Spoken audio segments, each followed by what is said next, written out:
Welcome back, punters. I've shrunk since our last episode. Good morning, Richard Irvine joins us from So the Great Game. G'day, Richie.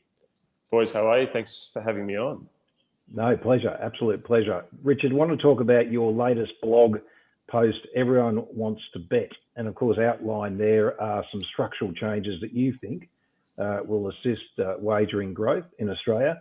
And of course, we're focusing on a couple of key points here: the national bookmakers betting obligations, the in-play issue, obviously the national tote, and to an extent Betfair, and how they're treated by the governments in terms of their contribution to revenues and so forth. So I want to focus first of all on the issue of the current generation of young punters and how they treat wagering, or how they view wagering in the context of the way they bet, the way they engage with crypto, NFTs and so forth. They just want to win, don't they? They don't care what the asset class is. Yeah, totally.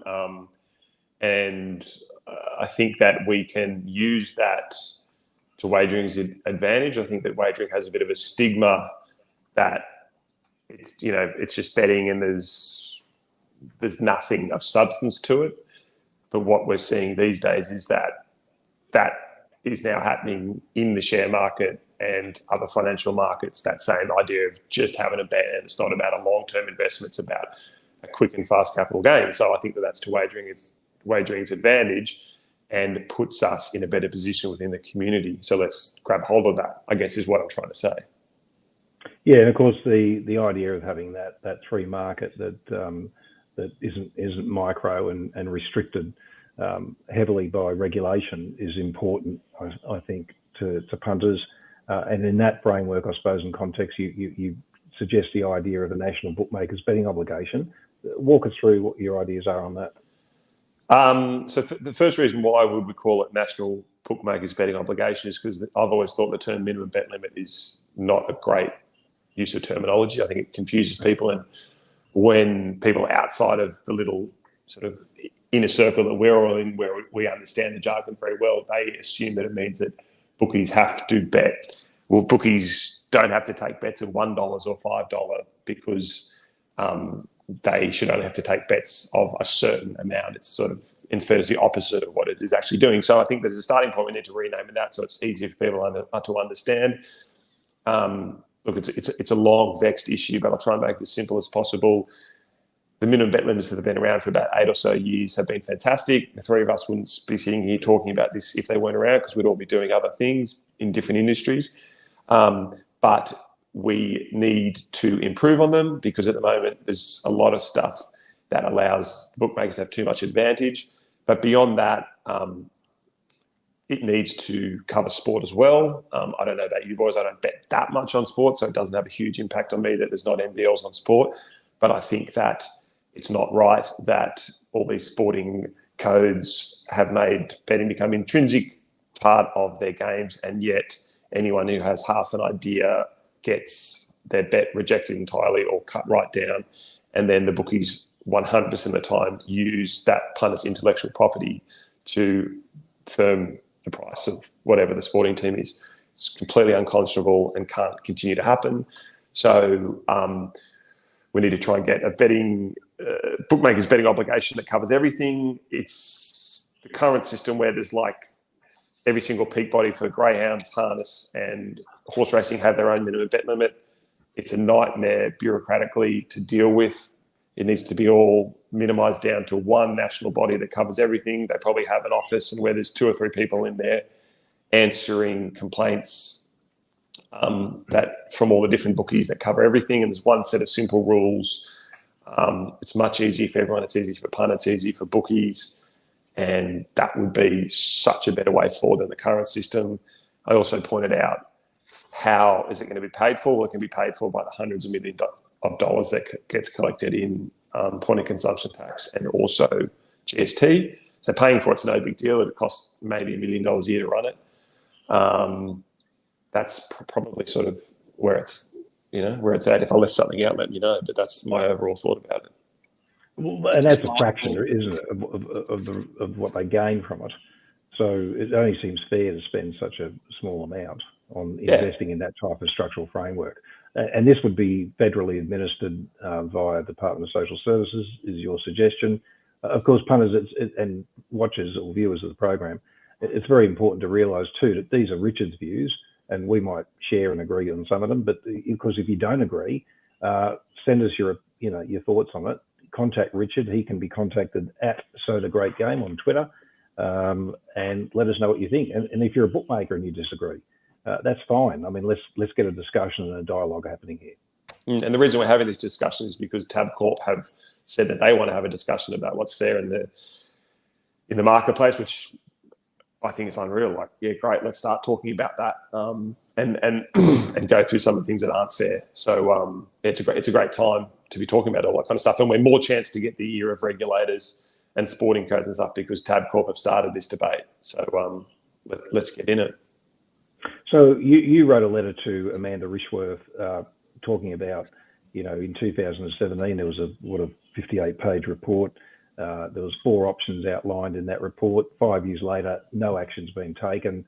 The 4, I suppose the options were research and understand the extent of the issues, review product fees and the other costs or operating costs of those products. What else we got? Transparency or greater transparency on operators to account for, reasons on why they might restrict an account or close an account. And, I think it's more just on that point, like if a 19-year-old starts betting on National Rugby League because they're being induced to by the ads and stuff, when they start betting, they need to know that if they show some sort of acumen and intellect with it, that they will probably have their account shut down on rugby league when they won't be allowed to have any bets.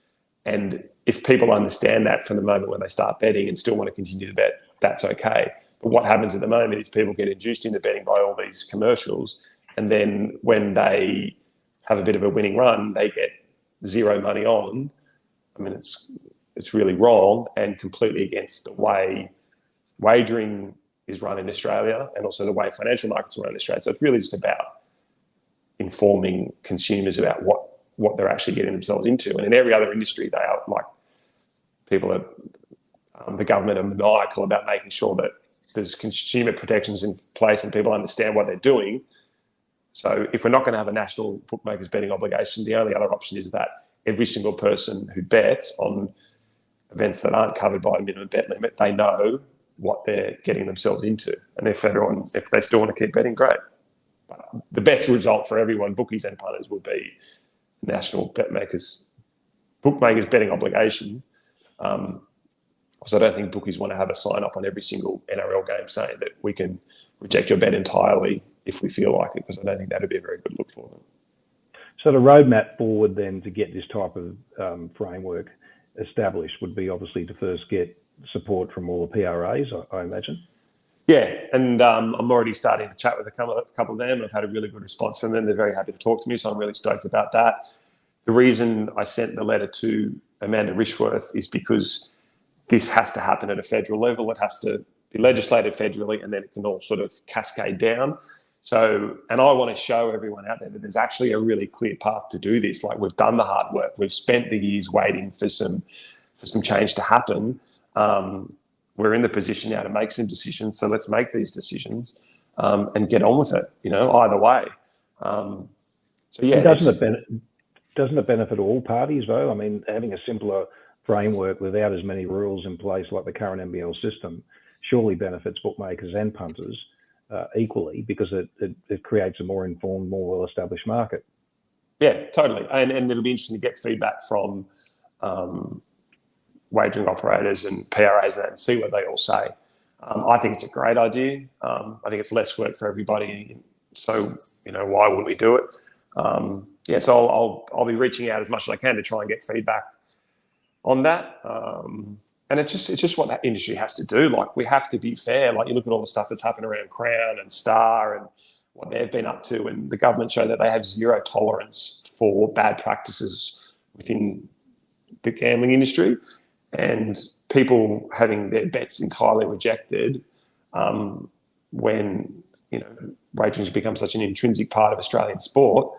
It's it's not right, and it needs to change. And I think that if the wagering industry are serious about becoming the intrinsic part of wagering that they want to be, they need to come to the party in terms of a national bookmakers betting obligation. It'll have zero impact on the big boys' bottom line. In fact, I think that it probably helps them because it knocks the market into shape quicker. They're going to bet smarter people to win $500 or $1,000 on a sporting game, and the market's quickly sort of into some sort of equilibrium for them. And I think they probably do better. And I don't completely agree with bookmakers starting up not having to be bound by a minimum or bookmakers betting obligation, but it's probably a smart play to give bookies just starting out a bit of a chance to find their feet before they're encumbered by a bookmakers betting obligation. So, there's a lot of give and take that could happen to get us into a point where everyone thinks it's a fair way forward. And it could be tiered maybe also, couldn't it? In terms of size, corporate size.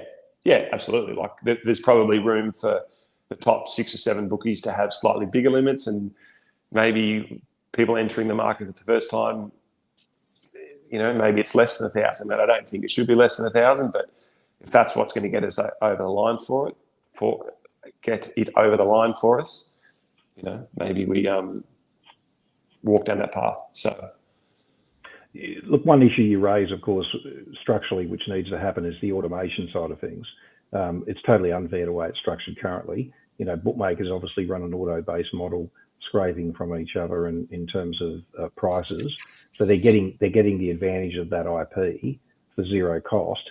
Punters are obviously at a severe disadvantage, aren't they? Yeah.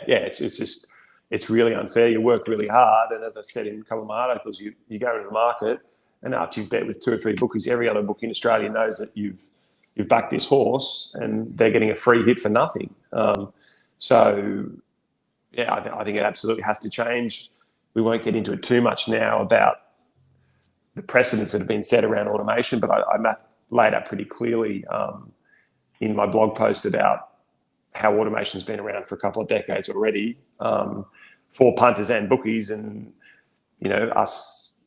all of us punters who are, semi-sophisticated, let's say, aren't allowed to use it. And it's just getting really frustrating. The bookie's just getting faster and faster and faster. And more than that too, like some of the bookies with less integrity, let's say, also use the automation rule to try and stop you betting with them. It's one of the very first things that they do if they're trying to get rid of your betting. They say, oh, these guys are too quick. They must be using automation. And then you have to go through this long process of PRAs trying to work out if you are using automation or not. And the few times I've been involved in it, the bookies and the PRAs have absolutely no idea if you're using automation or not. So it seems a bit of a toothless rule anyway. My overwhelming thing is the less rules, the better. If you put a price up, you've got to take a bet. First in gets set, then the booking can do whatever they want with the price. Keep it as simple as possible. A lot of the rules that are around now, the rules have basically hardly changed since 2014. And a lot of the rules that were brought in then were when the bookies were terrified about a minimum bet limit. They were trying to protect themselves against all kinds of things. So a lot of them just need to be gotten rid of because they have absolutely no relevance in the market today. The national tote issue, Richard, that's obviously, important from our point of view. Surprisingly, you mentioned in Tabcorp's latest investor presentation of 40-odd pages, there was not one mention of it. Yeah, it was really surprising. I'm not sure exactly what they want to do with it. I'm sure, even though it's not an investor presentation, they are thinking about it internally. I think that Tabcorp don't have much advantage at the moment, but one thing that they can get some advantage out of is that they do have tote licenses around Australia, and I'd be focusing a lot of my attention, if I was the CEO of Tab, focusing my attention on that and working out ways that I can reinvigorate it and start to get some market share back via the tote. And I don't understand, a lot of people don't understand as well, how the Tab let all the corporate bookies copy the tote price. It's been wonderful for all of us for a couple of decades now. It's been good way for us to make money on the punt, but I don't quite understand why they do it. It needs attention like right away. people have been talking about its demise for the last couple of years, and nothing seems to happen. And it is probably over our heads. Like, there's probably stuff at play that we don't quite understand. But that's why I said to the PRAs and stuff, we want to get some information about what is happening with the tote and what's the intention. Is the status quo, is everyone happy with that? Or where are we going? So there's got to be a dialogue that's open there for all parties to have their say. Your idea of bookmakers being compelled to bet back into the totes, that seems like a reasonable one. Yeah, I mean, it's a pretty basic one. It makes a lot of sense, but then they can also be compensated for that by getting some sort of commission, and then they can probably pass some of that commission on to punters. But the current situation, I don't really see how it's good for anyone. I don't think it's very good for the syndicates because they've found that there's not much liquidity there. It's not good for punters like you and I because the tote pools are diminished a lot, so we don't get as much value. And it's not great for the PRAs or the racing bodies because turnover's dropped a lot, so they're not getting as much income. I guess it's pretty good for the corporate bookies, but I don't know.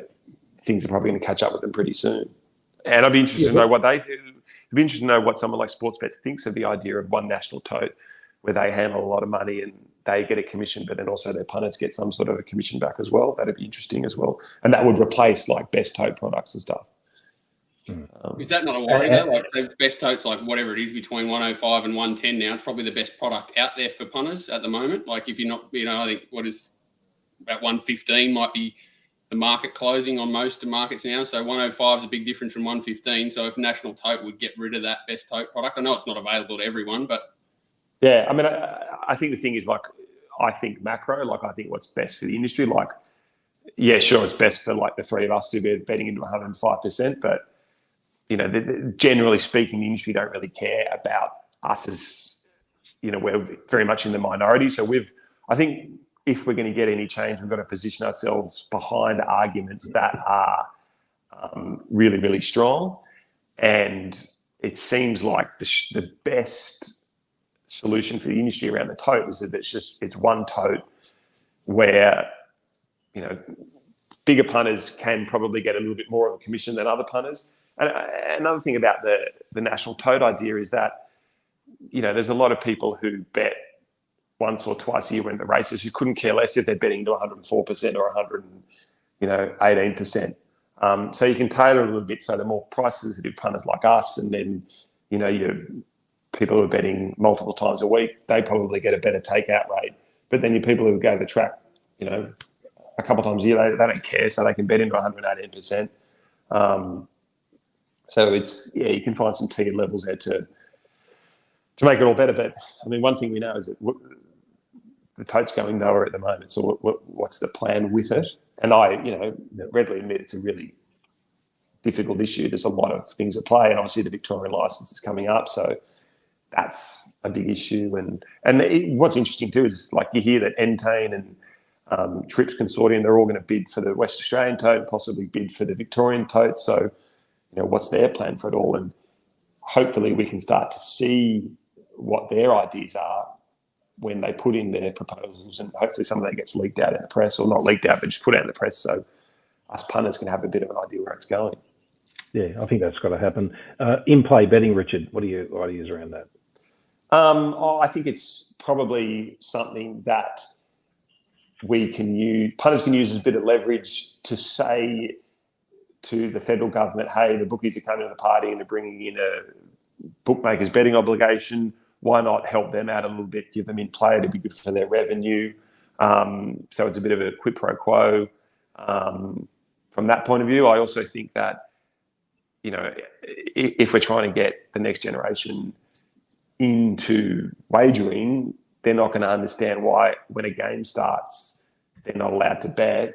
And the explanation to them would be, well, 7 or 8 years ago, the club's lobby and Tab, and I might be wrong in this, but I believe that what happened was Tabcorp and the club's lobby were against in-play betting. So the government said, fine, like we won't have in-play betting for now. There was also a lot of responsible gambling things that had to be put in place, and they're basically all in place now. So why can't we have it? And if we can't have it, give us some clear reasons why not. And it's just like just let people bet whenever they want to. Like it's just frustrating that, you know, probably the clubs lobby who have pokies running 24/7 pushed back against in-play betting because they thought that it would impact on their product. When I think it's like Australia as a country, like, you know, we're better than that. And especially now, like, let people bet when they want, make their own decisions. If they want to play poker machines, they can go and play them. But if they want to bet, you know, halfway through the first half of a Roosters Storm game, let them bet then. I don't really care if there's in-play betting or not. I just think that it just comes back to that narrative. Like, if we're talking, Tabcorp want to talk about what's fair, okay, let's have in-play betting because that's the fair solution. Yeah, indeed. And of course, lastly, Betfair, they're the de facto pricing system, as you mentioned. They need to be treated as an exchange and taxed that way, and not as a bookmaker. Look, for the lay punter out there, just run us through your ideas there in terms of how you think it currently works and what your proposed solution might look like. Yeah, so I mean, Betfair have, you know, good relationships with all the PRAs around Australia, and they're a great company. They've been a huge part of why I've stayed in the game because it's just given me so much sort of market information and stuff, and being able to see what's happening in the market because it's, you know, Betfair's great for that. But it's quite simply Betfair pay on revenue to a lot of people, so that just means that if Betfair make money, they pay to principal racing authorities. But there's a few, I think, principal racing authorities that do it on turnover. And where that gets really tricky for Betfair is that they then have to charge punters every single time a punter makes a transaction on Betfair. Whereas when they are being charged on a revenue model, they only have to pay the amount of money that they actually make off the punter. I'll probably not explain this particularly well, but what I would like to see is Betfair continue to sort of prosper, and I think that they need to be charged as a betting exchange and not charged on turnover. They've been trying for a long time to make that happen. The PRAs who do charge them on turnover, they could probably have a bit of a look and see how much impact Betfair has had for them on the huge amount of product fees that they've brought in, not just from Betfair, but also from bookies, and maybe make things a little bit easy for Betfair so that they can continue to prosper in Australia. So we'll see how that goes with that. They're a really important part of the wagering ecosystem, and I do think that, you know, the super profits that a lot of these bookies have made, especially sports, but I think that Betfair's had a huge impact on that because it is, as you said, the de facto pricing service for the industry, and Sportsbet can just try to put their markets up, and they've got Betfair in the background letting them know what's happening because Betfair's obviously a very dynamic market. And if they start to see something happening on Betfair that they think might mean that a price is going to change, they can maybe trim the price up, all that kind of stuff. And the ironic thing is that it's probably not even done by a trader. They probably have an automation system set up with Betfair. So as soon as Betfair gets close to the price that they are, if they want to then trim the price up, it's all done automatically for them. There's no doubt some bookies have that. I don't know which bookies do, but they do. So, so once again, if we're talking about what's fair, let's decide how important Betfair is. And if we decide, I think they're super important, if other people agree, let's try and make it so that they aren't also withering on the vine in the sense that it's just not worth their while betting on particular racing products because they don't make any money out of it. Yeah, indeed. Richard, thanks very much for your time today. I'm sure that will assist punters greatly and assist the broader racing community in terms of, you know, feedback. We want the feedback. As again, you can contact Richard on @SoTheGreatGame on Twitter and send us your thoughts, whether you're a bookie or a punter or just an interested party. You know, if you've got a different opinion, we want to hear about it, don't we? And the opinion we probably want the most is from some bookies and stuff because it's all, you know, I speak to a pretty captive audience at punters, so everyone tends to agree with me, but I'd like to hear from people who might not and then get an explanation as to what their point of view is. So, yeah. Well, that's the dialogue we need to go forward, I think. Good on you, boys. Thanks, boys. Good on you. All right. Thanks, Richie. See you, John. On your Walt. See you soon, mate. Bye. Yeah.